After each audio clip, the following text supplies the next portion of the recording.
जो लोग भी कराची में रहते हैं वो तो ये जानते ही हैं कि कराची का मौसम आजकल कितना हसीन हो रहा है।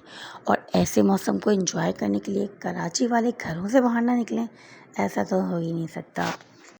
आज सुबह जब मैं उठी तो मैंने तो उठते ही डिसाइड कर लिया कि यार इतना हसीन मौसम हो रहा है और आज मैंने हर हाल में बच्चों को बाहर लेकर जाना है और इस मौसम को हमने एंजॉय करना है। खैर घर के सारे काम वाम निपटाए, बच्चों को नाश्ता दिया और आज मेरे छोटे बेटे की फरमाइश के ऊपर उन्हें चीनी का पराठा खाना था। मैंने उन्हें चीनी का पराठा बना के दिया और उनको देखा देखी सारे बच्चों ने यही फरमाइश कर दी कि आज हमें भी चीनी का पराठा खाना है।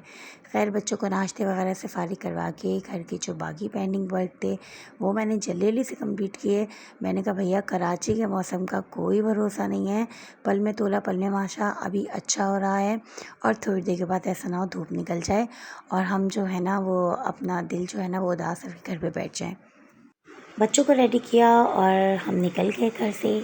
हम निकल तो गए पर हमें वाकई अभी तक ये नहीं पता था कि हमने जाना कहाँ है।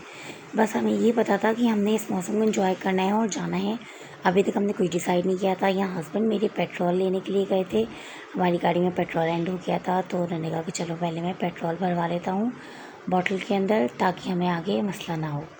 खैर फिर बच्चों ने और हमने डिसाइड किया कि हम मोती महल वाले पार्क पे जाएंगे। कराची में जो लोग रहते हैं उनको मालूम है कि ये पार्क गुलशन में है। इसको स्केटिंग पार्क भी कहा जाता है और बहुत ही अच्छा पार्क है। मैं काफ़ी टाइम पहले वहाँ गई थी। वहाँ का एनवायरनमेंट बहुत अच्छा है और साफ़ सुथरा पार्क है, बहुत अच्छा पार्क है वो। बच्चे वहाँ खूब इंजॉय करते हैं। मैंने तो रास्ते को बहुत इंजॉय किया, इतना ज़बरदस्त मौसम हो रहा था और माशाल्लाह से हवा भी अच्छी चल रही थी अल्हम्दुलिल्लाह। दरअसल कराची में ऐसे मौसम बहुत कम होता है ना, तो हम बेचारे मासूम कराची वाले जब भी ऐसा मौसम देखते हैं ना तो हम पगला से जाते हैं। हमारी हद्दुल इम्कान कोशिश होती है कि हम इस मौसम को एंजॉय करें, हम इसको छोड़ें ना। हम कोई चांस ही मिस नहीं करते एंजॉयमेंट का। ऑलमोस्ट 5 बजे के करीब हम पार्क के बाहर पहुंचे हुए थे और यहाँ मेरे हस्बैंड जो है वो टिकट्स लेने गए हुए थे। इस पार्क की टिकट है मेरे ख्याल से 10 रुपये है, कुछ ऐसी टिकट है और वो भी इसलिए है क्योंकि ये पार्क को मेंटेन करके रखते हैं और जो कि बहुत अच्छी बात है। पार्क में एंटर होते ही मेरे बेटे ने सबसे पहले डक्स देख ली। उसको डक्स बहुत पसंद है और उसके दिल में इतना रहम आ रहा था कि उसने अपने पॉपकॉर्न ख़रीदे हुए सारे डक्स को खिला दिए। और सच पूछे तो मुझे देख के बहुत खुशी हुई कि बच्चों के अंदर ऐसा जज्बा होना चाहिए अपनी चीज़ शेयर करने का और दूसरों को बांटने का। यही छोटी छोटी चीज़ें होती हैं जो बड़े होकर हमारे बच्चे सीखते हैं और एक अच्छा माशरा और एक अच्छा माहौल बनता है।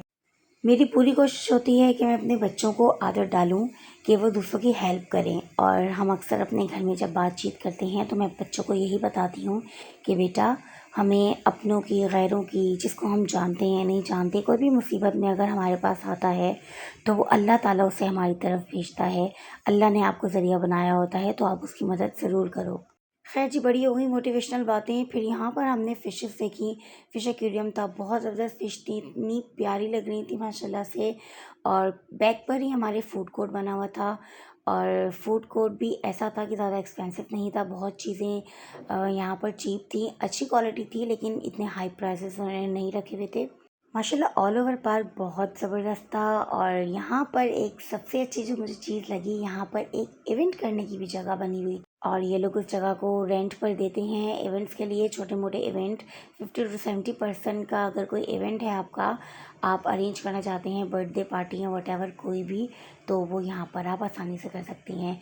फिर जी मेरी बेटी ने गोले गंडे वाले भैया तलाश कर लिए। वो बड़े ज़बरदस्त तरीके से गोला गंडा बना रहे थे और जब मैंने उसकी प्राइस पूछी तो मुझे वाकई हैरत हुई कि यार जस्ट 50 रुपीज़ में ही इतना ज़बरदस्त गोला गंडा इतनी सफाई से, इतनी नफासत से बना कर दे रहे हैं, इतनी सारी चीज़ें ऐड करके। मुझे बड़ा अच्छा लगा। मैंने तो अपने लिए भी एक गोला गंडा बनवा लिया और वाकई में इन्होंने जिस तरीके से गोला गंडा बना के दिया और उसका टेस्ट भी इतना मज़े का था क्योंकि जो इन्होंने सिरप्स यूज़ किए थे ना और जो चीज़ें बाकी यूज़ की थी वो बहुत अच्छी क्वालिटी की थी। इस प्राइस में तो ये गोला गंडा मुझे वर्थ इट लगा था। और फिर पहले 2 बनवाए, फिर उसके बाद 2 और मैंने बनवाए क्योंकि मेरे हस्बैंड और मेरी बेटी ने भी खाने को बोला। क्योंकि देख कर ना उनका भी दिल ललचा गया कि यार वाकई में ये चीज़ बहुत ज़बरदस्त बनी है। क्योंकि अक्सर हम बच्चों को बाहर से ऐसी चीज़ें लेकर नहीं देते क्योंकि आपको पता है कि बच्चों की तबीयत ख़राब हो जाती है और मेरे बच्चों का गला थोड़ा सेंसिटिव है। अगर आपको मेरा व्लॉग पसंद आया तो मेरी वीडियो को लाइक ज़रूर कीजिएगा और अगर चैनल पर नए हैं तो सब्सक्राइब ज़रूर कीजिएगा। अल्लाह हाफ़िज़।